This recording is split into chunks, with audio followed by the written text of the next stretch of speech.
والقناطير المقنطرة من الذهب والفضة والخيل المسومة والأنعام والحرث ذلك متاع الحياة الدنيا والله عنده حسن المآب.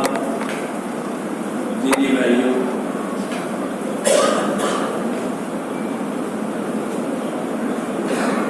آج سورہ آل عمران ہمارے سامنے ہے درس کے لیے.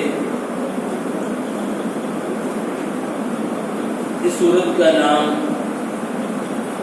آل عمران ہے اور یہ مدنی سورت ہے، یعنی نبی اکرم صلی اللہ علیہ وسلم کی ہجرت کے بعد یہ سورت نازل ہوئی ہے. اور یہ سورت بھی اہم ترین سورتوں میں سے ایک ہے. نبی اکرم صلی اللہ علیہ وسلم نے سورہ بقرہ کے ساتھ اس کا بھی ذکر کیا. آل عمران جو اس کا نام ہے، تو میں نے پہلے بھی بتایا ہے کہ آل کہتے ہیں بیوی بچوں کو، اسی طریقے سے ماننے والوں کو بھی، کسی کے ماننے والے فالوور جو ہوں وہ بھی آل کہلاتے ہیں. اور عمران یہ حضرت مریم علیہ السلام کے والد کا نام تھا عمران. اور اسی طریقے سے حضرت عیسیٰ اور حضرت یحییٰ علیہ السلام کے نانا کا نام عمران تھا. یعنی عمران یہ حضرت مریم کے والد اور حضرت عیسیٰ اور حضرت یحییٰ کے یہ نانا تھے عمران.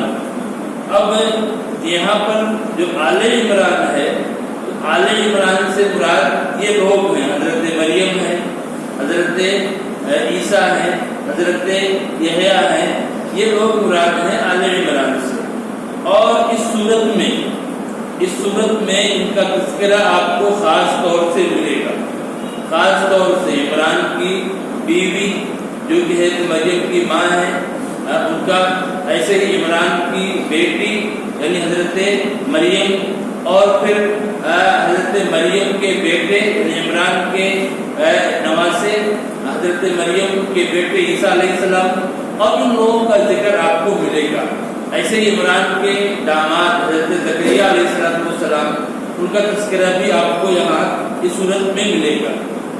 اور یہ ٹاپک ہے اس صورت کا، یہ سب سے اہم ٹاپک ہے، اہم مضمون ہے اس صورت میں. باقی اور دوسری باتیں بھی آپ کو بہت ساری یہاں ملیں گی. معاملہ کیا ہے؟ نبی اکرم صلی اللہ علیہ وسلم کے پاس ایک وفد آیا تھا. سن 9 ہجری میں عیسائیوں کا، کرسچین کا ایک وفد آیا تھا، ڈیلیگیشن آیا تھا نبی اکرم صلی اللہ علیہ وسلم کے پاس. اور نبی اکرم صلی اللہ علیہ وسلم نے ان کو مسجد میں ٹھہرایا تھا اور ان کی بہت ہی عزت اور تکریم بھی کی تھی نبی اکرم صلی اللہ علیہ وسلم نے. اب اور ان سے آپ کی بات چیت بھی ہوئی تھی، چونکہ ان کے غلط عقائد ہیں عیسائیوں کے، بہت زیادہ ان کے عقائد غلط ہیں. ان عقائد پر آپ کی بات چیت بھی ہوئی تھی ان سے. اس صورت کی شروع کی بہت سی آیتیں اسی ٹاپک پر ہیں، اسی مضمون پر ہیں. عیسائیوں کے غلط عقائد کے بارے میں اللہ رب العالمین نے ذکر کیا. آگے ان کا بیان آئے گا. اس سے پہلے دیکھیے اللہ تعالیٰ نے یہ بتایا کہ ایک انسان کے نیچر میں بالکل یہ فطری اور نیچرل چیز ہے کہ انسان کو مال سے محبت ہوتی ہے، انسان کو اولاد سے محبت ہوتی ہے، بیوی بچوں سے محبت ہوتی ہے. یہ فطری چیز ہے، نیچرل ہے. ایک انسان ان محبتوں سے ہٹ نہیں سکتا ہے.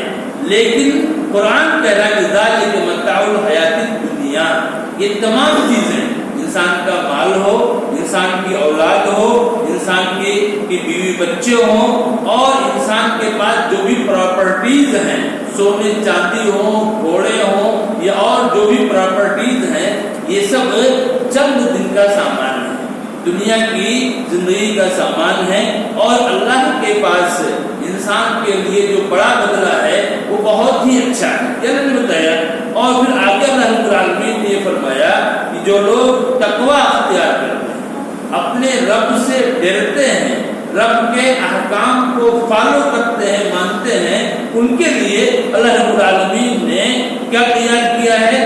جنات تجری، ایسی جنتیں، ایسے باغات جن کے نیچے سے نہریں جاری ہوں گی، جن میں وہ ہمیشہ ہمیشہ رہیں گے، وازواج مطہرہ، اور ان کے لیے پاک بیویاں ہوں گی، ورضوان من اللہ، اور انہیں اللہ رب العالمین کی خوشنودی حاصل ہوگی، واللہ بصیر بالعباد، اللہ رب العالمین اپنے بندوں کے بارے میں خوب جاننے والا ہے۔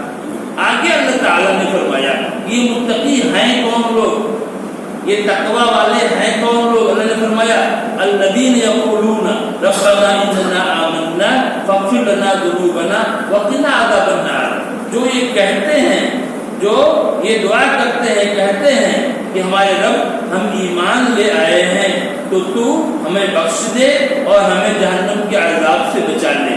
وہ لوگ کیا ہیں؟ متقی ہیں۔ اور کیا صفت ہے متقیوں کی؟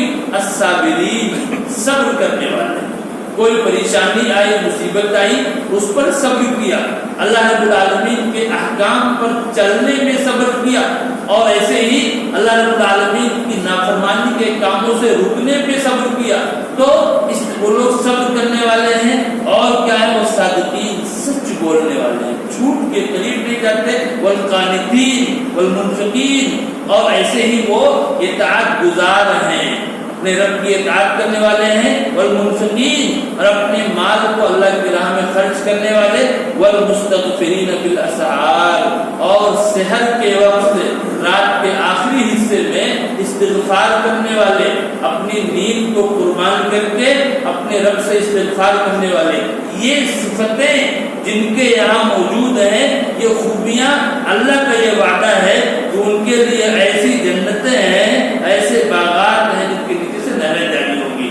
اللہ نے یہ پیغام دیا، یہ میسج دیا کہ دیکھو یہ دنیا کی جو چیزیں ہیں ٹھیک ہے، ان سے تمہاری محبت ہے، کوئی بات نہیں ہے، لیکن انہیں کو سب کچھ مت سمجھو، بلکہ اس کے علاوہ بھی بہت ساری چیزیں ہیں جو ان سے بہت ہی امپورٹنٹ ہے، بہت اہم ہے، اس لیے ان پر بھی توجہ ہونی چاہیے۔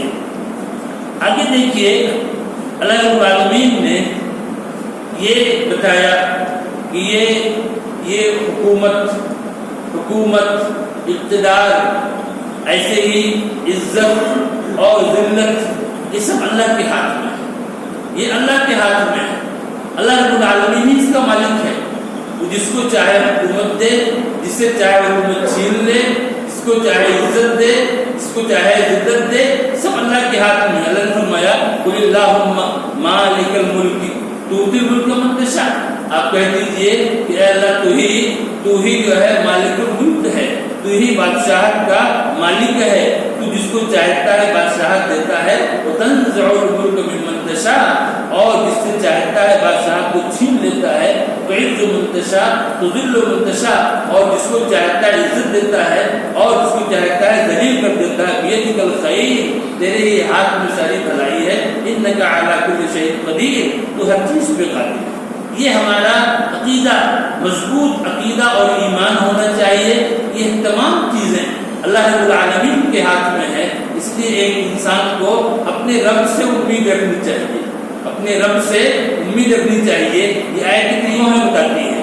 اور میں آپ کو ایک بات اور بتاؤں اس آیت کے تعلق سے، نبی اکرم صلی اللہ علیہ وسلم نے حضرت معاذ سے فرمایا، حضرت معاذ رضی اللہ تعالیٰ عنہ پر کچھ قرض تھا، تو نبی اکرم صلی اللہ علیہ وسلم نے فرمایا ہے کہ معاذ سے، اے معاذ کیا میں تمہیں ایسی دعا نہ بتاؤں کہ اگر تم وہ دعا کرنے لگو، وہ دعا تم کرو تو تمہارا قرض سب ختم ہو جائے، وہ قرض چاہے جتنا بڑا ہو، پہاڑ کے برابر ہو، تب بھی وہ قرض کیا ہو، ختم ہو جائے گا۔ حضرت معاذ نے کہا بے شک اللہ کے رسول، آپ مجھے دعا بتائیے۔ پھر آپ نے ان کو بتایا کہ آپ یہ آیت پڑھیے، اللہم مالک الملک تؤتی الملک من تشاء وتنزع الملک ممن تشاء وتعز من تشاء تذل من تشاء بیدک الخیر انک علی کل شیء قدیر۔ اس کو پڑھنے کے بعد پھر کہیے رحمان الدنیا تعطي من تشاء منهما وتمنع من تشاء ارحمني رحمة تغنيني بها عن رحمة من سواك. یہ سکھایا نبی اکرم صلی اللہ علیہ وسلم نے حضرت معاذ بن جبل رضی اللہ تعالیٰ عنہ کو. تو یہ دعا بڑی امپارٹنٹ ہے ایک انسان کے لیے، قرض کو دور کرنے کے لیے، ایسی پریشانیوں معاشی پریشانیوں کے دور کرنے کے لیے بہت ہی اہم دعا ہے جو آپ نے سکھلائی ہے صحابی رسول معاذ رضی اللہ تعالیٰ عنہ کو. آگے اللہ رب العالمین نے عیسائیوں کے کا تذکرہ کیا ہے، یعنی ان کا حضرت مریم اور حضرت عیسیٰ علیہ السلام کا ذکر کیا ہے. دیکھیے یہ عیسائی جو ہیں ان کا یہ عقیدہ ہے، یہ کہتے ہیں کہ عیسیٰ علیہ السلام اللہ کے بیٹے ہیں، اور ایسے ہی ان کا یہ عقیدہ ہے کہ یہ جو خدائی ہے یہ تین سے مل کر کے یہ کمپلیٹ ہوتی ہے. ایک تو اللہ رب العالمین، اور دوسرے حضرت مریم، اور تیسرے ان کے بیٹے حضرت عیسیٰ، اور یہ تینوں مل کر کے اس کائنات کو چلاتے ہیں، اس نظام کو، سسٹم کو چلاتے ہیں. یہ عقیدہ ہے ان لوگوں کا. چونکہ عیسیٰ علیہ السلام بغیر باپ کے پیدا ہوئے تھے، اس بنیاد پر عیسائی ان کے تعلق سے گمراہی کا شکار ہو گئے. اللہ رب العالمین نے یہاں پر اس چیز کو بتایا ہے اور ان کی اس عقیدے کی تردید کی ہے. چنانچہ اللہ رب العالمین نے حضرت مریم کی پیدائش کا ذکر کیا. ان کی ماں جب انہوں نے کیسے نظر مانی، پھر جب مریم کی پیدائش ہوئی پھر ان کو لے گئی کنیسہ اور وہاں پر وقف کر دیا. تو حضرت مریم کی پیدائش کا ذکر کیا اور پھر حضرت عیسیٰ علیہ السلام کی پیدائش کا بھی ذکر کیا. اور یہ ذکر کر کے اللہ نے یہ بتایا کہ تم جن کو خدا مانتے ہو یا خدا کا بیٹا مانتے ہو یا خدائی میں شریک مانتے ہو، جب ایک انسان پیدا ہوا ہے کسی کے پیٹ سے، کسی کے بطن سے، تو خدا کیسے ہو سکتا ہے؟ وہ اللہ کیسے ہو سکتا ہے؟ اللہ کی شان کیا ہے؟ لم یلد ولم یولد، نہ تو اس نے کسی کو جنا ہے اور نہ وہ کسی سے جنا گیا ہے. یہ اللہ کی شان ہے. جب عیسیٰ علیہ السلام مریم سے پیدا ہوئے، ان کے پیٹ سے پیدا ہوئے، اور خود مریم جو ہے وہ اپنی ماں کے بطن سے پیدا ہوئی، تو نہ مریم خدا ہو سکتی ہیں اور نہ عیسیٰ خدا ہو سکتے ہیں. اللہ رب العالمین نے اس چیز کی تردید کی اور اس کو واضح کیا. اور اس کے بعد رہ گیا ان کا بغیر باپ کے پیدا ہونا. اللہ نے اس چیز کو واضح کیا کہ یہ اللہ کی قدرت ہے، یہ اللہ کی قدرت ہے. اللہ رب العالمین نے ہر چیز پہ قادر ہے، وہ جس کو جیسے چاہے پیدا کر سکتا ہے. بغیر باپ کے پیدا ہونا یہ اللہ کی قدرت سے بعید نہیں ہے. اس کے لیے اللہ نے دو مثالیں دی. ایک مثال کیا دی؟ اللہ نے کیا فرمایا کہ حضرت مریم جب حضرت زکریا کی پرورش میں تھی، حضرت زکریا کے، اور وہ محراب میں ہوتی تھی، تو مریم کے پاس بے موسم کا پھل موجود رہتا تھا، بغیر موسم کے. گرمیوں کے دنوں میں ٹھنڈیوں کا پھل اور ٹھنڈی کے دنوں میں گرمیوں کا پھل موجود ہوا کرتا تھا. حضرت زکریا نے پوچھا بھی مریم سے کہ مریم یہ کہاں سے آیا تمہارے پاس، کہاں سے آ گیا؟ اس دور میں تو ممکن ہے تو اس کو ان پھلوں کو آدمی اسٹور کر لے اور بعد میں استعمال کرے. اس دور میں یہ سہولتیں نہیں تھی. مریم کہاں سے آیا؟ مریم نے کہا مومن اللہ، یہ اللہ کی طرف سے ہے، اللہ سے چاہے بے حساب روزی دے. ایک مثال یہ دی اللہ رب العالمین نے کہ دیکھو مریم کے پاس بغیر موسم کے پھل آ رہا ہے، یہ اللہ کی قدرت ہے، اللہ کی شان ہے. دوسری مثال کیا دی کہ زکریا بالکل بوڑھے ہو چکے تھے. زکریا علیہ السلام بوڑھے ہو چکے تھے، اس عمر میں پہنچ چکے تھے جس میں انسان سے بچہ پیدا نہیں ہو سکتا. ان کی بیوی بانجھ ہو چکی تھی، لیکن اللہ رب العالمین نے ان کو اولاد دی. یہ اس کی قدرت ہے اللہ رب العالمین کی. لہذا اگر عیسیٰ علیہ السلام بغیر باپ کے پیدا ہوئے ہیں تو اس کا مطلب یہ نہیں تو اللہ کے بیٹے ہیں. اس طرح سے اللہ رب العالمین نے ان کو بتایا اور ان کی عقیدے کی تردید کی. اور پھر ایک اور بات کی اللہ نے کہ تم یہ کہتے ہو کہ عیسیٰ بغیر باپ کے پیدا ہوئے ہیں، اس لیے وہ اللہ کے بیٹے ہیں، پھر آدم کے بارے میں کیا کہو گے؟ آدم کے بارے میں کیا کہو گے؟ آدم تو بغیر باپ کے بغیر ماں کے پیدا ہوئے ہیں، نہ باپ ہے نہ ماں ہے، کوئی نہیں ہے، ان کے بارے میں کیا کہو گے؟ اس طریقے سے اللہ رب العالمین نے ان عیسائیوں کے عقیدوں کی تردید کی، یہ عقیدہ کیا ہے؟ انتہائی غلط ہے۔ اور ایک بڑی چیز جو تھی، عیسیٰ علیہ السلام کے معجزات تھے، عیسیٰ علیہ السلام کے معجزات تھے، ہر نبی کو اور اس دور کے حساب سے معجزات دیا گیا۔ عیسیٰ علیہ السلام کے معجزات کیا تھے کہ وہ عیسیٰ علیہ السلام مٹی سے چڑیا بناتے، چڑیے کی شکل میں بناتے مٹی سے، اور پھر اس میں پھونک مارتے اور وہ بالکل چڑیا بن جاتی وہ، یہ ان کا معجزہ تھا۔ لیکن قرآن کہہ رہا ہے کہ یہ اللہ کے حکم سے کرتے تھے، اللہ کی مرضی سے کرتے تھے۔ ایسے ہی ایک مادر دار اندھا ہے، اس پہ ہاتھ پھیرا، وہ شفا یاب ہو گیا۔ ایک آدمی کوڑ کے مرض میں مبتلا ہے، ہاتھ پھیرا، وہ ٹھیک ہو گیا۔ اور اسی طریقے سے اللہ کے حکم سے مردوں کو زندہ بھی کر دیتے تھے۔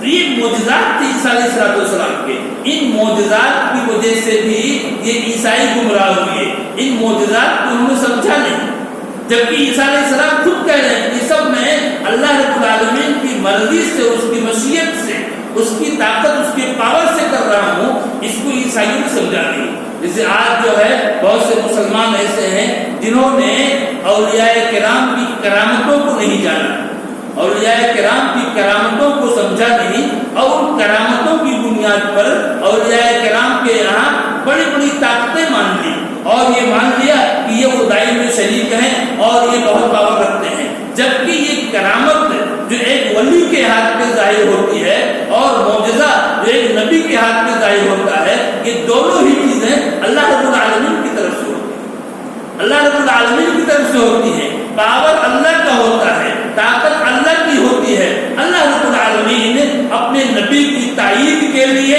اپنے نبی کی حقانیت کو ثابت کرنے کے لیے اس کے ہاتھ پر معجزے کو ظاہر کرتا ہے، اور ایسے ہی اپنے کسی ولی کی تقریب کے لیے، اس کی تشریف کے لیے اس کے ہاتھ پر کرامتوں کو ظاہر کرتا ہے۔ ان چیزوں کو سمجھنے کی ضرورت ہے۔ عیسائیوں نے عیسیٰ کے معجزات کو نہیں سمجھا تو گمراہی کا شکار ہوئے، اور آج بہت سارے مسلمان ہیں جنہوں نے اولیاء اللہ کی کرامتوں کی حقیقت کو نہیں جانا تو گمراہی کا شکار ہو گئے۔ قرآن نے ان تمام چیزوں کو یہاں پر بیان کیا ہے۔ اور اس کے علاوہ آپ جب آپ کی بات چیت ہوئی اس وقت سے عیسائیوں سے، اب لیکن انہوں نے پھر بھی مانا نہیں، نبی صلی اللہ علیہ وسلم کی بات کو مانا نہیں ان لوگوں نے۔ اللہ نے کہا کہ ٹھیک ہے، نہیں مانتے ہیں، ان کو چیلنج کر دو، مباہلے کی دعوت دے دو ان کو، مباہلے کی۔ اے نبی آپ ان سے کہہ دیجیے کہ تم بھی آؤ اپنے بچوں اور عورتوں کے ساتھ، اور ہم بھی آتے ہیں اپنے بچوں اور عورتوں کے ساتھ، اور پھر ہم سب مل کر کے اللہ سے فریاد کریں گے، اور جو بھی جھوٹا ہوگا اس پر اللہ کی لعنت ہوگی۔ یہ مباہلے کی دعوت دی۔ نبی اکرم صلی اللہ علیہ وسلم نکلے، آپ نے حضرت فاطمہ کو لیا، حسن حسین کو لیا، حضرت علی کو لیا، اور ان کے ساتھ نکلے، لیکن عیسائیوں کی ہمت نہیں ہوئی۔ وہ جانتے تھے کہ اللہ کے سچے نبی ہیں، ان سے مباہلہ کرنا کوئی آسان کام نہیں ہے، لیکن انہوں نے مباہلے پر تیار نہیں ہوئے۔ یہ تمام باتیں ہوئیں، اور پھر اس کے بعد اللہ رب العالمین نے بالکل دو ٹوک انداز میں یہ فرما دیا کہ اسلام کے علاوہ کوئی بھی دین قابل قبول نہیں ہو سکتا، کوئی بھی دین قابل قبول نہیں ہو سکتا۔ من یبتغی غیر الاسلام دین فلن یقبل منہ، کوئی بھی آدمی اگر اسلام کے علاوہ کوئی بھی دین اختیار کرتا ہے تو اسے قبول نہیں کیا جائے گا۔ اور کافروں کے بارے میں یہ بتایا کہ یہ کافر اگر کفر کی حالت میں مر گئے، اگر اسی کفر کی حالت میں مر گئے، چاہے وہ یہودی ہو، چاہے عیسائی ہو، چاہے کسی بھی دھرم کے ہو، اگر اس حال میں مر گئے تو یہ اس قیامت کے دن پوری زمین کے برابر سونا بھی اگر دینا چاہیں اپنے آپ کو بچانے کے لیے تو اس کو قبول نہیں کیا جائے گا، اور ان کے لیے دردناک عذاب ہے۔ اس طریقے سے اللہ رب العالمین نے یہاں پر نصارہ کے عقائد کو چیلنج کیا۔ اور اس کے بعد اب چونکہ یہود ختم ہو گئے، نصارہ یہود کو اللہ رب العالمین نے اس دنیا کی امامت دی تھی، جب انہوں نے نافرمانی کی تو ان سے چھین کر کے عیسائیوں کو دیا، عیسائیوں نے نافرمانی کی تو اب ان سے اس امامت کو چھین کر کے اللہ رب العالمین نے یہ منصب مسلمانوں کو دیا، یہ منصب مسلمانوں کو دیا۔ اب عالم کی دنیا کی امامت کا منصب یہ مسلمانوں کو حاصل ہے۔ اب اللہ رب العالمین نے آگے یہ بتایا کہ مسلمانوں کو کیا کرنا ہے، مسلمانوں کو کیا کرنا ہے۔ اب جب تمہیں یہ عظیم منصب حاصل ہوا ہے دنیا کی امامت کا، دنیا کی قیادت کا اور دنیا کی سرداری کا، تو تمہیں کیا کرنا ہے، کیسے رہنا ہے، اللہ نے اس چیز کو واضح کیا۔ پہلی بات یہ کہی، پہلی بات مسلمانوں کو تنبیہ کی، پہلی بات یہ کہی کہ دیکھو تم ایک الگ امت ہو، ایک الگ امت ہو، علیحدہ امت ہو، اس لیے تمہاری تہذیب، تمہارا کلچر یہ دوسری قوموں سے الگ ہونا چاہیے۔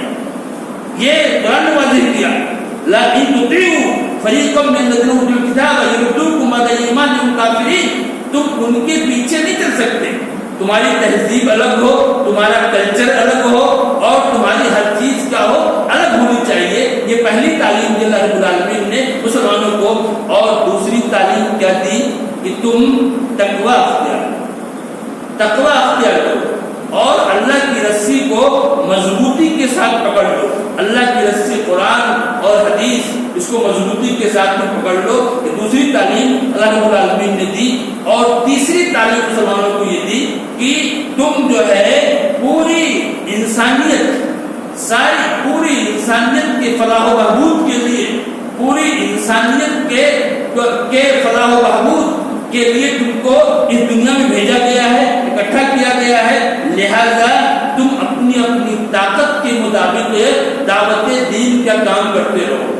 کیا فرمایا قرآن نے، کنتم خیر امۃ اخرجت للناس تأمرون بالمعروف وتنہون عن المنکر وتؤمنون باللہ، یعنی تم چونکہ اس انسانیت کے لیے تم کو پیدا کیا گیا ہے، اپنے لیے نہیں، انسانیت کے لیے، انسانیت کی بھلائی کے لیے، پوری مانوتا کی بھلائی کے تم کو پیدا کیا گیا ہے، لہذا تمہاری ذمہ داری ہے کہ تم اپنی طاقت کے حساب سے دین کی دعوت، یہ تین ذمہ داریاں دی۔ اور اس کے علاوہ غزوہ احد کا بھی تذکرہ ہے اس صورت میں۔ اس غزوے کے بارے میں آپ نے بارہا سنا ہے، مسلمانوں سے چوک ہوئی تھی، تھوڑی اجتہادی غلطی ہوئی تھی تھوڑی سی، اور اس اجتہادی غلطی کی بنیاد پر مسلمانوں کو اس غزوے میں، اس جنگ میں سخت نقصان اٹھانا پڑا۔ ہارے تو نہیں تھے، شکست تو نہیں کہیں گے اس کو ہم، وہ شکست نہیں ہے، لیکن مسلمانوں کو نقصان اٹھانا پڑا تھا۔ اللہ رب العالمین نے اس تعلق سے بہت ساری آیات میں مسلمانوں کو تعلیمات دی ہیں، اور منافقین جو طرح طرح کی غلط باتیں سوچتے تھے، پھیلاتے تھے، ان پہ پھٹکار لگائی ہے، اور اسی طریقے سے جو سچے اور نیک دل صحابہ تھے ان کو تسلی دلائی ہے اس جنگ کے تعلق سے، اور بہت ساری باتیں اس کے اندر ہیں۔ اور پھر اللہ رب العالمین نے یہ بتایا یہ جو تمہارے 70 لوگ مارے گئے ہیں اس جنگ میں 70 لوگ جو مارے گئے ہیں، تو وہ کوئی گھاٹے میں نہیں ہے، وہ نقصان میں نہیں ہے، وہ تو اتنے عظیم مقام پہ پہنچ گئے، اتنا اونچا درجہ ان کو حاصل ہو گیا کہ وہ درجہ نبوت کے درجے کے بعد کوئی اور درجہ ہے ہی نہیں اس کے برابر، اتنا بڑا درجہ حاصل ہوا۔ اللہ رب العالمین نے شہداء کی، اللہ کی راہ میں جو انسان شہید ہو جائے، اللہ کی دین کے لیے اپنی جان دے دے، اس کی عظمت کو، اس کے مقام اور مرتبے کو اللہ رب العالمین نے بیان کیا۔ کیا فرمایا، وَلَا تَحْسَبَنَّ الَّذِينَ قُتِلُوا فِي سَبِيلِ اللَّهِ أَمْوَاتًا بَلْ أَحْيَاءٌ عِندَ رَبِّهِمْ يُرْزَقُونَ، جو لوگ اللہ کی راہ میں قتل کر دیے گئے، شہید کر دیے گئے، تم ان کو مردہ مت سمجھو، تم ان کو مردہ مت سمجھو، بلکہ وہ زندہ ہیں اپنے رب کے پاس، زندہ ہیں، اور ان کو روزی دی جا رہی ہے۔ کیسے زندہ ہے، کیسے زندہ ہے، ہم اس کو دیکھ نہیں سکتے۔ صحیح مسلم کی روایت ہے، صحیح مسلم کی روایت ہے، عبداللہ بن مسعود رضی اللہ تعالیٰ عنہ نے پوچھا رسول اکرم صلی اللہ علیہ وسلم اس آیت کے بارے میں، ابن مسعود نے پوچھا نبی اکرم صلی اللہ علیہ وسلم سے، تو آپ نے بتایا کہ سنو، شہداء کی جو روحیں ہیں، شہداء کی شہید لوگوں کی روحیں یہ سبز چڑیوں کے، سبز پرندوں کے اندر یہ روحیں رہتی ہیں، اور ان کے لیے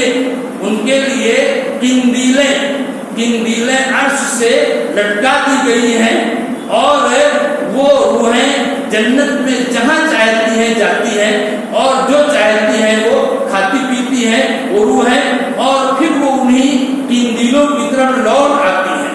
اب اس کے بعد اللہ رب العالمین نے شہداء کی روحوں سے پوچھا کہ تمہاری کیا خواہش ہے، تم کچھ مانگنا چاہتے ہو، کچھ تمہاری تمنا ہے، خواہش ہے؟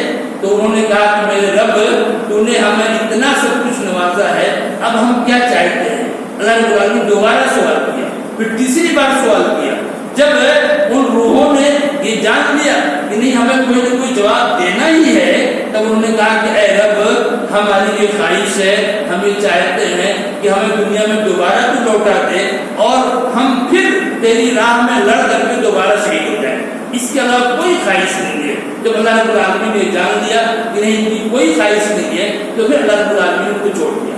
یہ حدیث رسول بتا رہی ہے، اس سے ہم شہداء کی عظمت کو سمجھ سکتے ہیں۔ اللہ رب العالمین نے یہ بتایا لوگوں کو کہ آپ کے یہ جو 70 لوگ مارے گئے ہیں، تو یہ تو بہت ہی عظیم انسان ہے، یہ بہت عظیم انسان ہے، اس لیے ان کے اوپر افسوس کرنے کی ضرورت نہیں ہے۔